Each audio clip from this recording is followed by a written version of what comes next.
Hello everybody, this is a powder coating how-to video. So we need to finish our surface of the signs. This is the first opportunity for Welding 1 students to do this. Just basically, powder coating is a paint, it is a finish, and it's a very durable finish if done correctly. It is hard to do any finish correctly. Because if you have dirt or grease, or your surface is crumbling or falling apart because it's rusty, that's going to impact the adhesion of the paint. So the previous video talked about how you can do that well in here, and this is just me emphasizing doing the prep work well. Just like when you're welding, the prep work is sets you up for success. I won't say it's more important than the actual welding, but without the preparation, the welding is not going to be successful. So with this, this is a completed project. This is a yard sign that sticks in the ground, so it's coming in contact with dirt and water all the time, and then it's going to have the sun hitting it up here. So powder coating is an excellent finish to protect it. That's why we chose that. Another reason why we chose powder coating for this shop: we have metal products that we are producing, so we can produce products quickly with powder coating. Powder coating is super fast, relatively, for getting a finished product. Where if we were to use brush-on paint or a spray can paint or something like that, we need 2 or 3 days of cure time at proper humidity and proper temperature of it just sitting, not getting messed with. In here, we can do the cleaning process and then pre-bake it, let it cool, let it come to room temperature, and then we can spray it, put it back in the oven, and get it up to temperature. For us, with our signs, we need to be at 30 to 35 minutes of it baking in order for it to get to the correct temperature for the powder to cure or to adhere to the metal. So that's your time frame on this. If we're doing different thicknesses of metal, we need to get the chart back out. We need to take some digital thermometer readings, the infrared readings, to figure that out. That's a whole different thing. You don't have to worry about that for the sign. These little signs just go for the 30-35 minutes. If the door's open a lot, it needs to be extended way past that because it's not getting up to that cure point. So we can have a product as soon as it comes out of the oven after the 30-35 minutes. We can hang it up on the cooling rack here, and within 5 minutes, it's room temperature and it's completely done. So then we can wrap it up. If we're selling an object, you guys can take it home. We can grade it. Whatever we're doing with it, we can do it almost instantly after it's been processed, instead of it being a multiple day project where it can't be touched. And we don't have that much room in this shop to be able to provide for an area where things can just dry and harden, the paint harden. So in here, a couple things. The last video had us cleaning a sign, and then we hung it up for 15 minutes to pre-bake it. At that point, you're going to check it, make sure that there's no oils or anything or further dirt that showed up, because that dirt, after a year, 2 years, that's where the paint is going to flake off, if not way sooner than that, which is likely the case. But that's where the paint's going to come off, is where it's dirty. So getting it clean is your best option to having a quality product. Hands down, getting it clean is the best way to have a quality product for years to come. You don't want to make a gift for somebody and then 3 years down the road they have this sign hanging on the outside of their door by their mailbox or something, and it starts rusting, and it's rusting down the side of somebody's house or something along those lines. So having a high quality paint job is very important for this, and for otherwise, why even paint it? Just let it be rusty. So getting into this, I'm going to show you guys a little bit about the oven, and then we'll go to the painting, and then we'll come back to the oven. Okay, so this oven door has 3 latches. The middle latch is not important. You don't need to waste your time with this. This is just a locking latch. I use that, nobody else does. The top latch and the bottom latch, they hook on and they lock in. Okay, all it does is hold the door. It's not pulling it aggressively or doing anything like that. It's just holding the door shut is all it's doing. On the outside here, we do have a window, a viewing window, where we can see what's on the inside without opening it and letting all the heat out. And there's a light on the inside, so we can see what's inside. This is where you're going to get your hooks from. So select 2 identical hooks. Doesn't matter if they're shorter or if they're longer. If you have a heavier product, for some custom stuff that we end up doing in here, we have these heavy duty hooks to take more weight. You guys are probably going to be just fine with these longer, thin hooks. And I guess while I'm talking about that, I'll tell you where to put the hooks when you're done. When you're done, there's a little bucket holder here.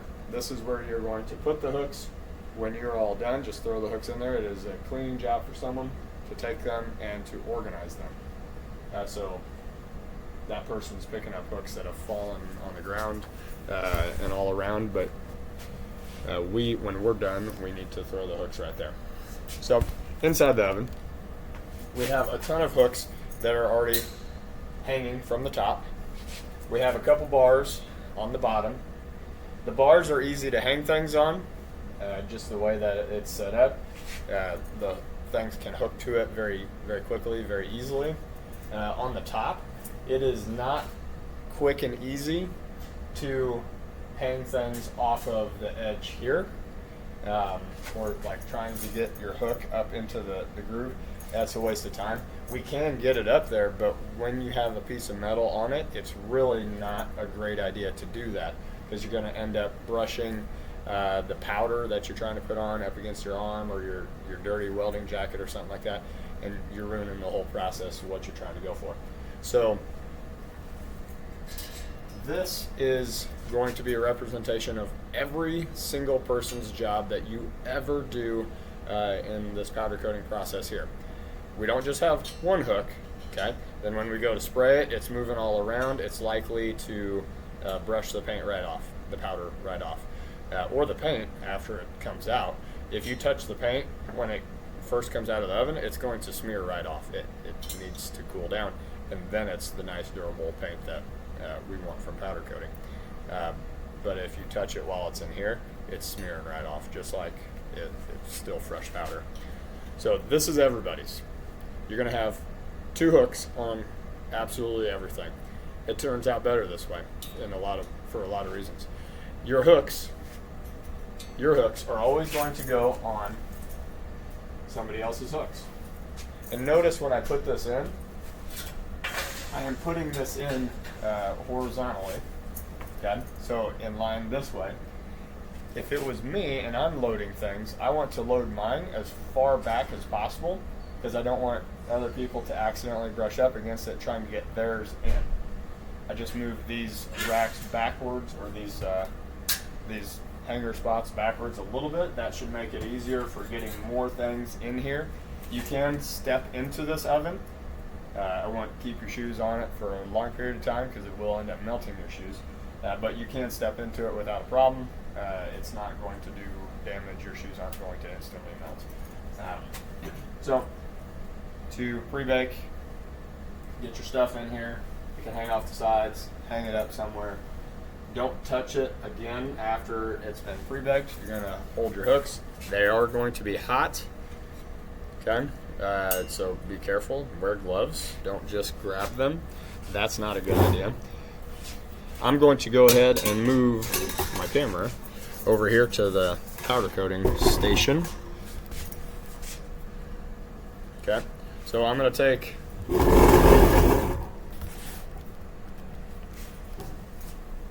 my hooks, okay, and there are 2 spots to hang them from in here. So this is not hooks, but it really is. It's 2 giant loops. Very easy to get these onto, okay. Just going to point out a couple things that we're looking at around here. Do not ever spray any powder without the green light on. Green means go, okay. The green light is an indicator that the vent system here is on. If you don't use this, it's going to be very evident and very embarrassing. I'm going to shame all of you because this whole area is going to fill with powder, and then we got to open the door and we kind of got to clear out for a little bit because that's not good to breathe in. A couple other things. So this is the on switch for that. I'm going to leave it off for the sake of the video for you being able to hear me. A couple other things. We have a ground clamp, and this wire literally connects to a copper rod that is 10 foot in the ground.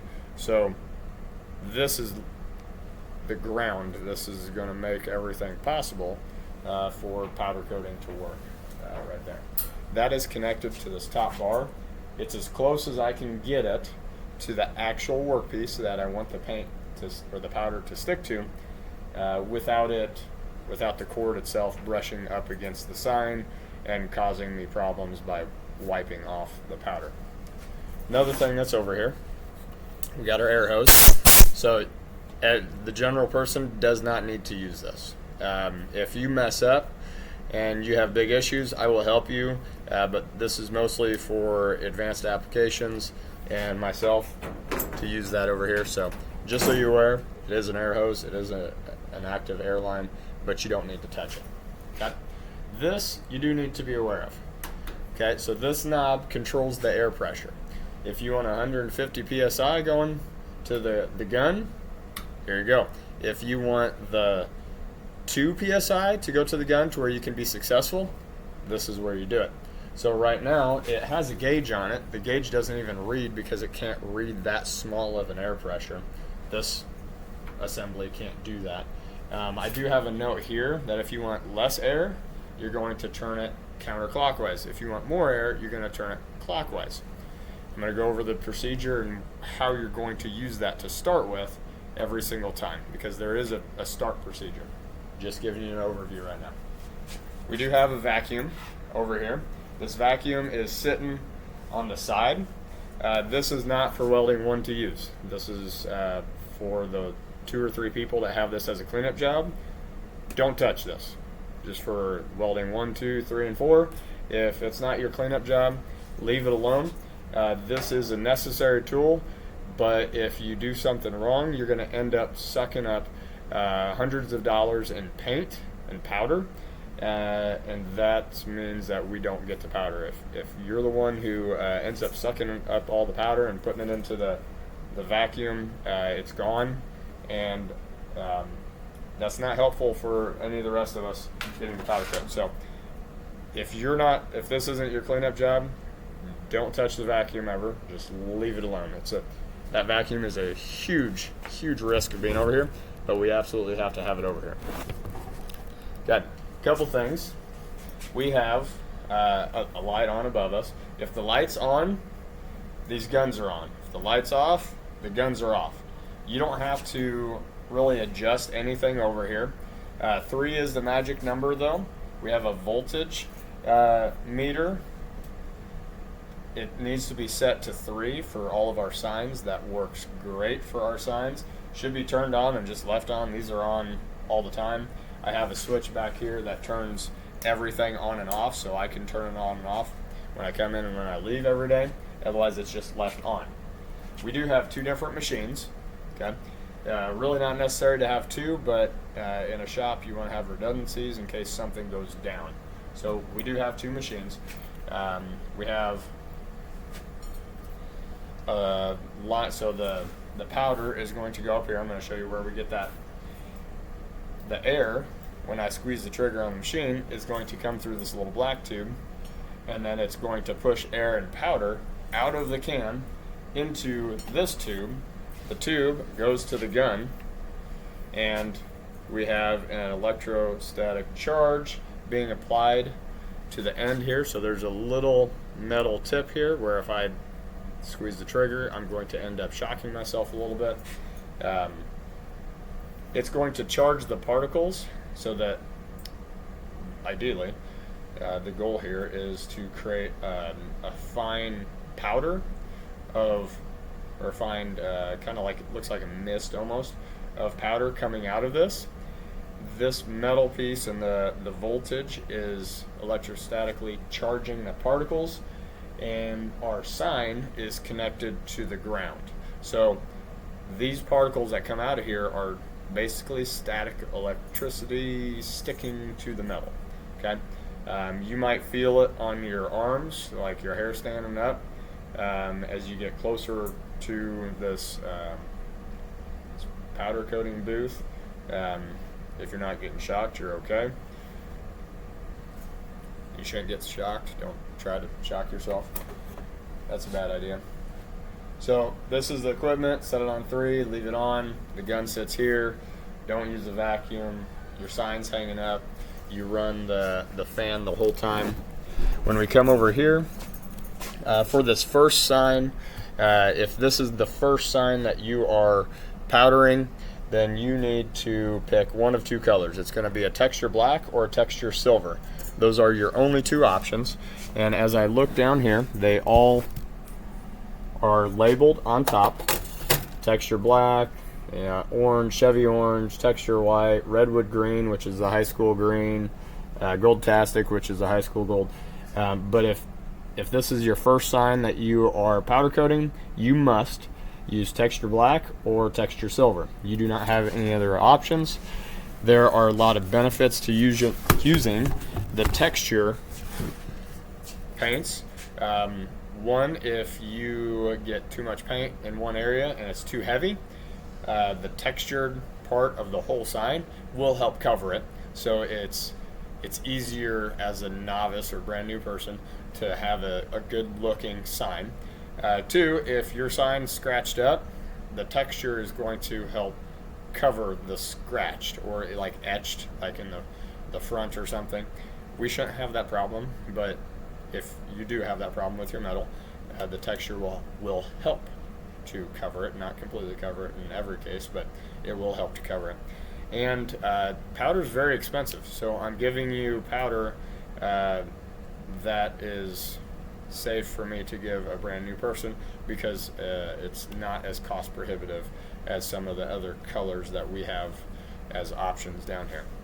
So let's go ahead and put our canister on, and you will put the canister on, and then when you're done, you're going to, before you even pick up your sign and move it, you're going to put the canister back. We don't leave canisters over here. Okay, if somebody else is leaving a canister over here and you see them walking away, holler at them. If you're following somebody else and they're using the same color you are, you can tell them, hey, go ahead and leave that. I'll take care of it. When you do that, you take care of it. If it's already over here and it's the same color that you're using, you take care of it and put it back. Okay, this needs to be left with nothing on it, so it's ready to go for the next person. Got it. I'm going to put this up here. The way this works, on the top of the canister, there's a little push button. So the black air hose is going to go down inside there. The big clear one where the powder comes out is going to come out here. So it's going to go down over top of it. To get the black hose off, I need to push down on this, and then with my other hand, I'm going to pull up. If you don't push down, the pulling up doesn't work. Okay? So you have to push down first and then pull up, and it comes right off. You don't have to pull hard. It's easy. It's like unlocking a door and then going through it. It's very easy. Push down, then pull up. I'm going to go ahead and put it up here. Push the black hose all the way down. Put the next hose on it. I'm ready to go. I'm going to go ahead and turn on my exhaust, or the green light here. Not sure if you guys will be able to see that in the video or not, but the green light's on. The fan is on. It's sucking all the powder into the filter to give us clean air. Before I start spraying, I want to turn this down like half a turn. Okay? It's going to be basically at 0 at that point. Don't do more than half turn. We don't need to unscrew the entire knob and then you're the cause why the machine doesn't work. Go ahead and spray down here somewhere. I have texture silver coming out. That's what I picked. But right at first, it was blue. That's what the last person was using. So it's spray down here somewhere. The blue's gone, we're good to go. I'm gonna go ahead and spray. As I'm spraying, I'm going to determine if I need just a little bit more or if I need even a little bit less. I'm guessing somebody else was doing it wrong before me because I turned it down half a turn and it's still a pretty decent cloud coming out. Or the person before me was using a canister that was almost empty and they needed more air pressure to be able to get the powder from the bottom of the canister to come up. So start with a little and then you ease your way into what you need. When you're spraying, you're gonna do swirls. You're gonna stay to where your gun is lined up with the front of this thing. That keeps you about a foot away from your sign. You come in too close, you're going to mess with the electrostatic charge and adherence, and you're also going to get really heavy areas. The powder doesn't always come out really nicely. Sometimes it'll be like a giant chunk that just throws itself onto it. That's the system that we have. So if you're super close, you're going to have a big blotch, and it's probably going to end up running once it gets heated. So I've got a fine mist. I'm staying at the front of my doorway here. I'm swirling, going at different angles. You can see how I'm changing the angles of the gun. I do have a gun holder right here, just to temporarily put it down. Hook one side, bring it in, hook the other side. And another thing I've said several times in the last couple videos, you need to start with the back first and then you do the front. You don't want to do the front first and then you do the back. What the paint actually does is it goes around to the back side and sticks to it, so then you're going to end up with paint that's too heavy and you'll end up with runs. So do the back first, because if you get runs on the back, oh well. If you got runs on the front, that's a pretty big deal and that messes with your product. So I don't need to put very much on because a lot of the powder went around to the back side and stuck to it.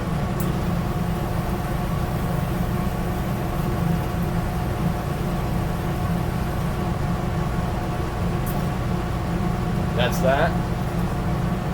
You want to get close, check it out, make sure that you don't have any spots that are not very heavily applied. You can usually see the metal coming through. With lighter colors, this is more of an issue. With the textured silver and textured black, they're very heavy, they stick well. It's an easy one to learn on to get the hang of all of this. So before I pick this up and put it in the oven, I'm going to go ahead and disconnect. So I take the easy hose off, the big one, and then I'm going to push down on the black. So I'm pushing down on the black knob, and then this comes right off. That slides right up, no problem. Now I can go ahead and put this back.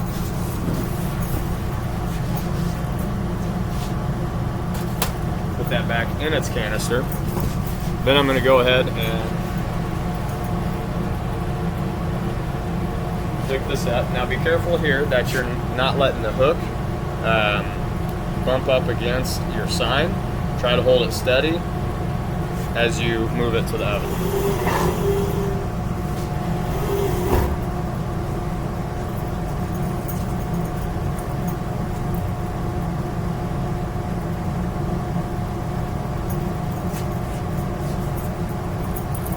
When you're done with the oven, and please turn that off when you walk away from it. Not a big deal if it's left on.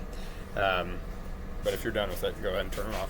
When you're done with the oven, you really don't want the oven open any longer than it has to be. It runs all day long from class to class to class. Not a problem that does that, but don't let all the heat out for everybody else's projects. So it's much easier if you have somebody else open and shut this for you. So holler at somebody that's walking by, just be like, hey, can you please open the oven for me? They open it, you put your stuff in, or you pull your stuff out, and you have them close it behind you. It's easy for someone to help with that, so if you're someone that somebody's asked to help, do it. Don't be a jerk. Just open it, shut it for them, whatever they need, but keep the oven shut and keep it latched at the top and at the bottom. These 4 switches, if we're using the oven, all 4 switches are on. You don't have to worry about having only one on or two on, use all four switches, and that covers all these notes.